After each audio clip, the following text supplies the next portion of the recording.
자, 제가 오늘은 자금 조달 계획 및 입주 계획서를 이렇게 제출이 강제화되어 있거나 해당되는 주택이 있습니다. 그랬을 경우 그런 제출 요령이라든지 이런 것들을 우리가 사전에 잘 알고 계셔야 될 것 같아서 제가 좀 준비를 해서 말씀 좀 드리도록 하겠습니다. 자, 먼저 주택 취득 자금 조달 및 입주 계획서입니다. 정식 명칭이. 예, 이런 제도가 이번 8.2 대책에서 신설이 됐습니다. 8.2 대책에서 주택 안정화 대책의 일환으로서 이제 이런 제도가 신설이 됐는데요. 먼저 해당 지역이 어디냐 하는 부분 본다면은 해당 지역은 기본적으로 투기 과열지구입니다. 투기 과열지구면은 전국적으로 29군데, 29곳 해서 서울 같으면 서울 25개구 전체. 자, 그다음에 과천시, 세종시 중에서도 이제 행정복합도시. 그다음에 성남의 분당구, 대구의 수성구 해서 이제 29곳이 되겠습니다. 그러면서 해당 지역은 투기 과열지구다 하고 딱 정의해서 알아두시고요. 두 번째는 해당 주택이 전부 다 해당이 되느냐? 그렇지 않습니다. 기본적으로 매매 가격이 3억 원이 넘는 3억 원 이상의 주택만 해당된다. 제가 여기서 주택이라는 걸 강조드립니다. 따라서 오피스텔이라든지 우리가 흔히 말하는 준주택, 고시원이라든지 이런 것 같은 기본적으로 준주택 개념이기 때문에 이런 신고 대상에서 빠져 있습니다. 제외되어 있다는 거. 그래서 오피스텔과 준주택은 제외되어 있다라고 보시면 되겠습니다. 그래서 3억 원 이상의 우리가 일반적으로 말하는 주택만 해당된다라고 보시면 되겠습니다. 자, 그리고 신고 기한은 계약일로부터 60일 이내입니다. 자, 이건 부동산 거래 등에 관한 신고에 관한 법률 시행령이 지지난달 9월 26일 날부터 이게 시행이 되고 있습니다. 그래서 우리가 부동산 실거래가 신고 기한도 60일입니다. 그렇기 때문에 기본적으로는 우리가 부동산 실거래가 신고 제도하고 같은 유형의 제도로 이렇게 보시면 되겠습니다. 자, 신고 절차 및 신고 의무자를 보겠습니다.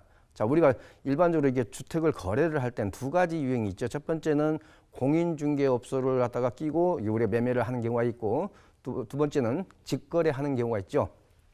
이제 먼저 공인중개사를 통한 거래의 경우는 기본적으로 신고 의무자는 해당 중개업소, 즉 공인중개사가 되겠습니다. 그래서 기본적으로 공인중개사를 통했을 때는 신고 의무자는 공인중개사다.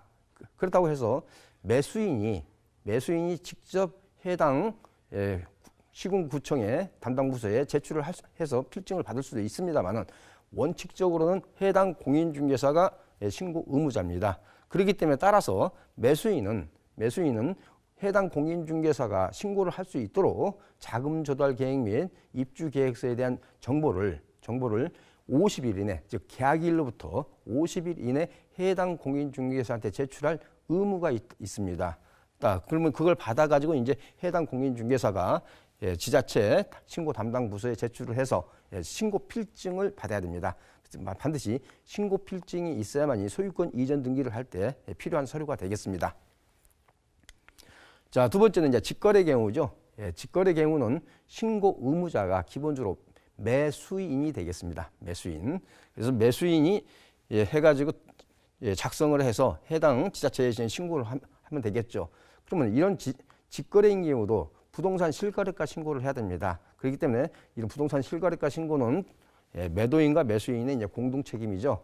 공동 의무자가 되겠죠. 그렇지만 자금 조달 계획서 및 이런 계획서는 기본적으로 매수인이 신고 의무자다. 따라서 매수인은 반드시 계약일로부터 60일 이내에 해당 시군구 담당 부서에 제출을 해서 필증을 반드시 받으셔야 됩니다.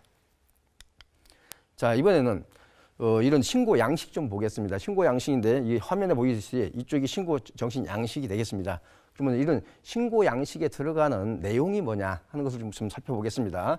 기본적으로 첫 번째는 매수인 인적사항이 들어갑니다. 매수인 인적사항을 기입을 하시고, 두 번째는 자금 조달 계획편이 있고요. 그다음에 세 번째는 입주 계획이 이렇게 나눠져 있습니다. 그렇기 때문에 세 부분으로 이 카테고리가 나눠졌다 보시면 되겠고요. 자, 그래서 자금 조달 계획에는 내가 가지고 있는 자기 자금과 차입금을 이게 구분해서 이게 쓰도록 되어 있습니다. 자, 자기 자금 같은 경우는 예금, 현금, 주식 등 매각대금, 그다음 부동산 매각대금, 그다음에 보증금 승계 여부.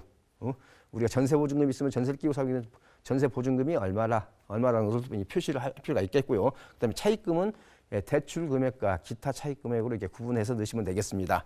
자, 그다음에 입주 계획은 거주, 본인이 직접 거주할 건지, 본인의 친척이 거주를 할 건지, 예?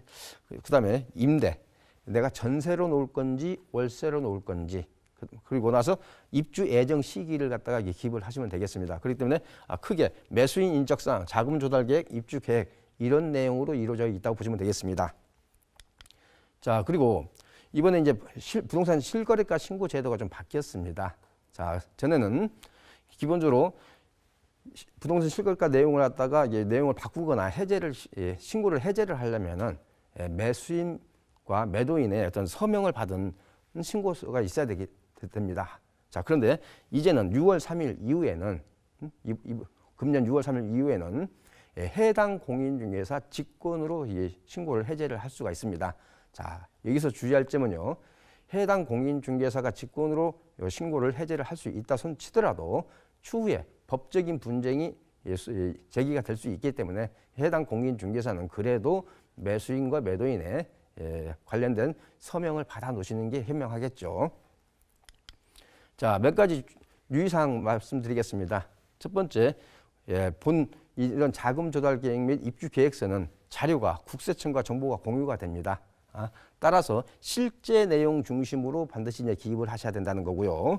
자, 두 번째는 매수인은 기본적으로 자료 작성 제공 의무자입니다. 그렇기 때문에 성실하게 제공을 해야 된다는 거고요. 자, 세 번째는 신고 의무자는 신고 기한을 넘기면은 행정조치 내지는 과태료 처분이 되기 때문에 반드시 신고 기한 60일 이내에 신고가 될 수 있도록 해야 되는 점 꼭 알아두시고요. 자, 제가 마지막으로 말씀드릴 사항은 이렇습니다. 자, 우리가 이런 부동산 거래를 할 때 내 자금의 출처를 밝힌다고 하는 게 대부분 심리적인 위축감이 느껴집니다.